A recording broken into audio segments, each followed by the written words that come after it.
ਬਿਸਮਿਲ੍ਲਾਹਿਰਰਹਿਮਾਨਿਰਰਹੀਮ अस्सलाम वालेकुम। ਚੀਮਾ ਸਾਹਿਬ ਆਂਦੇ ਨੇ ਸਭ ਤੋਂ ਜ਼ਿਆਦਾ ਨੌਜਵਾਨ ਸਾਡੇ ਕੋਲ ਨੇ, ਪਰ ਅਸੀਂ ਉਹਨਾਂ ਨੂੰ ਕੋਈ ਹੁਨਰ ਨਹੀਂ ਸਿਖਾ ਰਹੇ, ਉਹ ਬੇਕਾਰ ਬੈਠੇ ਨੇ।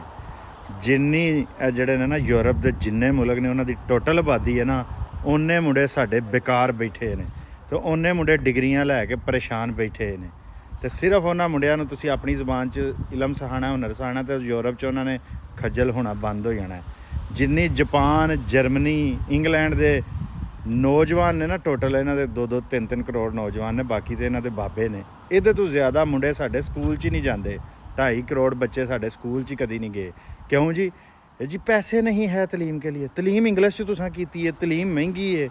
ਅੱਜ ਤੁਸੀਂ ਪੰਜਾਬੀ ਤਲੀਮ ਕਰਦੇ ਹੋ, ਸਾਰੇ ਮੁੰਡੇ ਜਿਹੜੇ ਨੇ ਸਕੂਲ 'ਚ ਪੜ੍ਹਨ ਦੇ ਕਾਬਲ ਹੋ ਜਾਣਗੇ। ਅੱਜ ਸਿੰਧੀ ਤੇ ਹੈ ਚਲੋ, ਪਰ ਆਲਾ ਤਲੀਮ ਸਿੰਧੀ 'ਚ ਕਰ ਦਿਓ।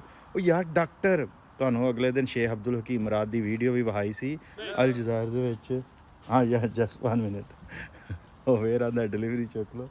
ਉਹ ਅਲ ਜਜ਼ਾਇਰ ਦੇ ਵਿੱਚ ਇਹ ਪਠਾਨ ਹੈ ਅਤੇ ਇਹ ਵੀ ਇੱਥੇ ਮਜ਼ਦੂਰੀ ਕਰ ਰਿਹਾ ਸਿੱਖਾਂ ਦੇ ਕੋਲ। ਅੱਛਾ, ਅਲ ਜਜ਼ਾਇਰ ਦੇ ਵਿੱਚ ਡਾਕਟਰ ਬਣਦੇ ਨੇ ਫਰਾਂਸੀਸੀ ਦੇ ਵਿੱਚ, ਪਿਆਰੇ ਪਾਕਿਸਤਾਨ 'ਚ ਇੰਗਲਿਸ਼ 'ਚ ਬਣਦੇ ਨੇ। ਕੀ ਹੈ ਯਾਰ, ਸੋਚੋ ਤਾਂ ਸਹੀ। ਆਪਣੀ ਜ਼ਬਾਨ 'ਚ ਅਲ ਜਜ਼ਾਇਰ ਦੇ ਸਾਰੇ ਡਾਕਟਰ ਫਰਾਂਸ 'ਚ ਬੈਠੇ ਨੇ, ਪਾਕਿਸਤਾਨ ਦੇ ਸਾਰੇ ਡਾਕਟਰ ਇੰਗਲਿਸ਼ ਮੁਲਕਾਂ 'ਚ ਬੈਠੇ ਨੇ। ਜਿੰਨੀ ਦੇਰ ਤੁਸੀਂ ਆਪਣੇ ਡਾਕਟਰ ਆਪਣੇ ਮੁਲਕ 'ਚ ਆਪਣੀ ਜ਼ਬਾਨ 'ਚ ਨਹੀਂ ਬਣਾਉਣੇ, ਤੁਹਾਡੀ ਸਿਹਤ ਦਾ ਲੈਵਲ ਨਹੀਂ ਵਧਣਾ। ਤੁਹਾਡੇ ਬਜ਼ੁਰਗ ਸਿਸਕ ਕੇ ਮਰਨ, ਅਤੇ ਇਹਨਾਂ ਨੂੰ ਆ ਕੇ ਤੁਸੀਂ ਇਲਾਜ ਦਿਓ। ਠੀਕ ਹੈ, ਸਲਾਮ ਅਲੈਕਮ। ਜਿੰਨੀ ਦੇਰ ਤੱਕ ਆਪਣੀ ਜ਼ਬਾਨ 'ਚ ਨਹੀਂ ਪੜ੍ਹਾਓਗੇ, ਤਰੱਕੀ ਨਹੀਂ ਕਰੋਗੇ।